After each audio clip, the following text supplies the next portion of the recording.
Hey guys, it's Leslie. I wanted to show you this super awesome color swatch sheet or a template that I downloaded from Gumroad from SadieSavesTheDay.com. She's also on YouTube, and the link is in her YouTube description, and I'll link that video down below. But I saw this video and I thought it was amazing pants. I loved it so much. I went immediately and got it. It's on Gumroad for $0, but I felt like it was really valuable, so I paid her several dollars for it. I would ask you to pay what you feel that it's worth for you. And I guess it's free. It's there for $0. I don't actually know if you can download it for $0. Maybe you have to put some amount in there. I don't know.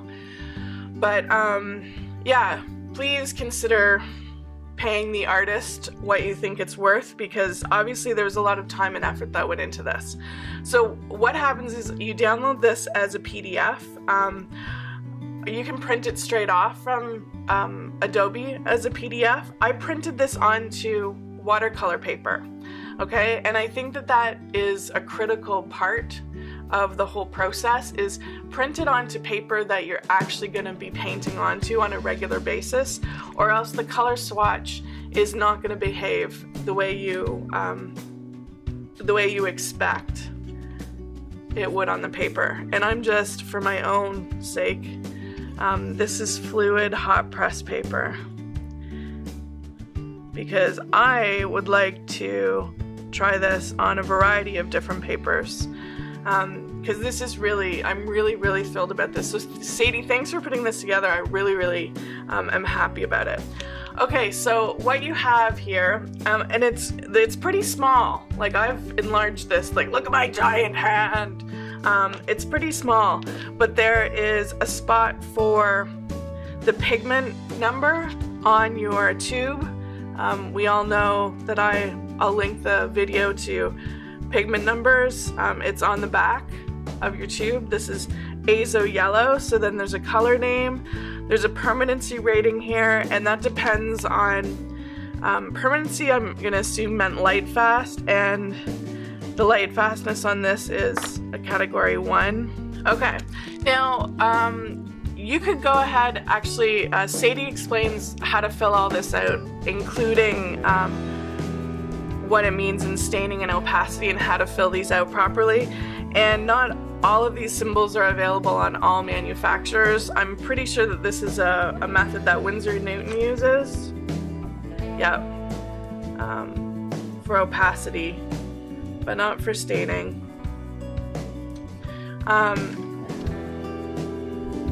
But she's explained how to fill all of them out. Azo Yellow is not staining, and its opacity is, we'll see, because we'll do a little swatch. So I'm going to wait on that until I test it. It's granulating? No, it's not granulating. Okay, so now let's test it out. First, what you do is along this first line, I'm going to use a thicker pen.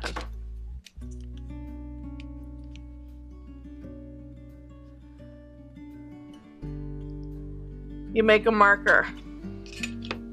Waterproof is better, obviously. Waterproof is really all that you should use in markers for this, because it just isn't going to work out otherwise.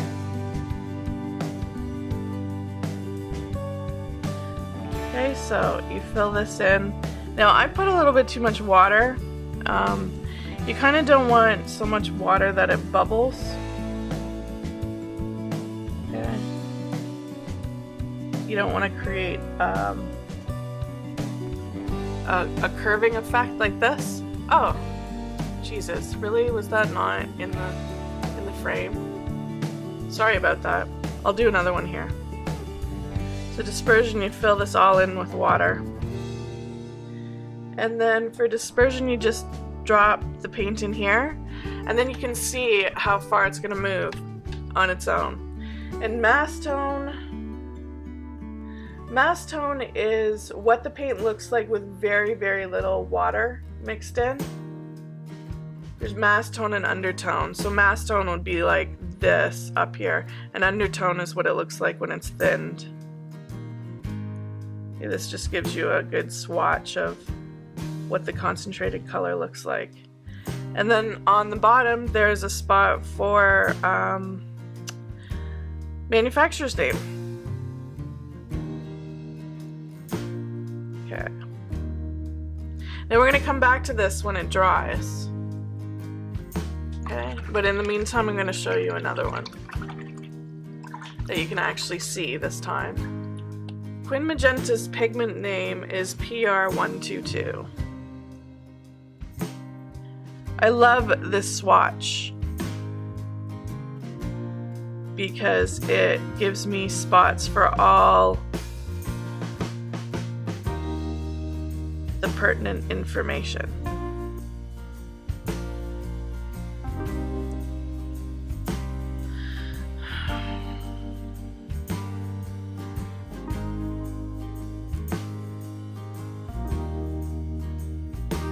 Now look at that right there. Winsor Newton and Graham have two different systems for marking permanence. Winsor Newton does a ABC and AA, blah blah blah, and M. Graham has 1, 2, 3, 4. So it's nice to have it spread out so you can see the difference right away. Make our mark.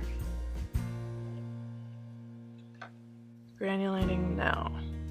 And I'm going to fill both these two out.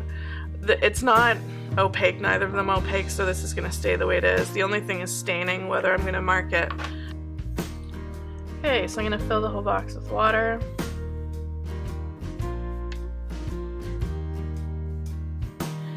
Now, I find I have an inkjet, and sometimes the water lifts the toner a little bit.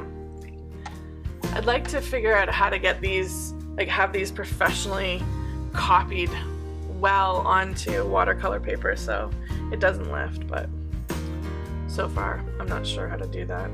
My local Staples won't print on watercolor paper. Okay, so I'm gonna fill this in down to the swatch marks, the end of the tick.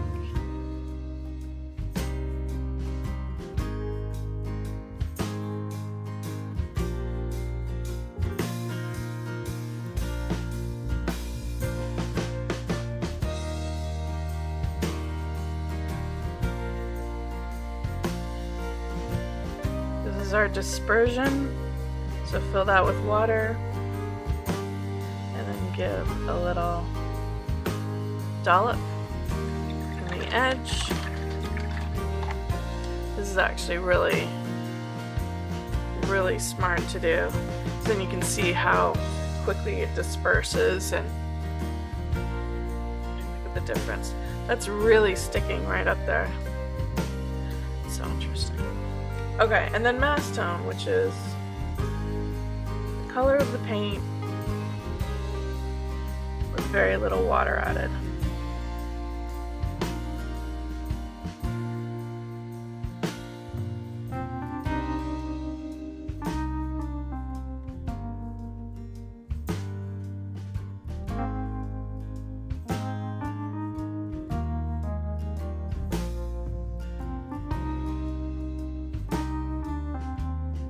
Okay, I super don't recommend using a hairdryer for this. Let it dry naturally, because your dispersion, you're not going to get a natural feel for how that would dry naturally if you're going to take a hairdryer to it. Okay, so what I'm going to do is on the second tick mark is I'm going to do another felt tip pen mark, and then we're going to compare the two. The first one I did that we painted over, and then the second one, and that's a great way to see how opaque, semi-opaque something is, because you can see that there is a little bit of an opacity to the yellow. It's probably a semi-transparent, because it's not too much of a difference. So that's semi-transparent, but there is a little bit of a difference. These look identical, so it's totally transparent. Okay, that's amazing. I love this swatch, Sadie. I love it. Thank you.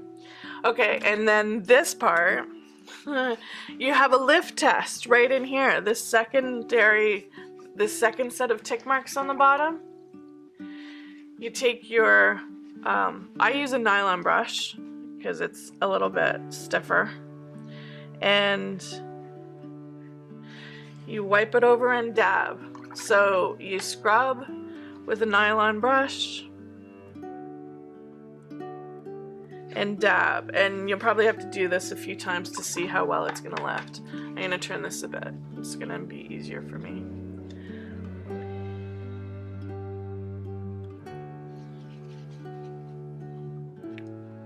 Okay, and this is to test your staining, because how well you can lift a color is a condition of whether the pigment is staining or not.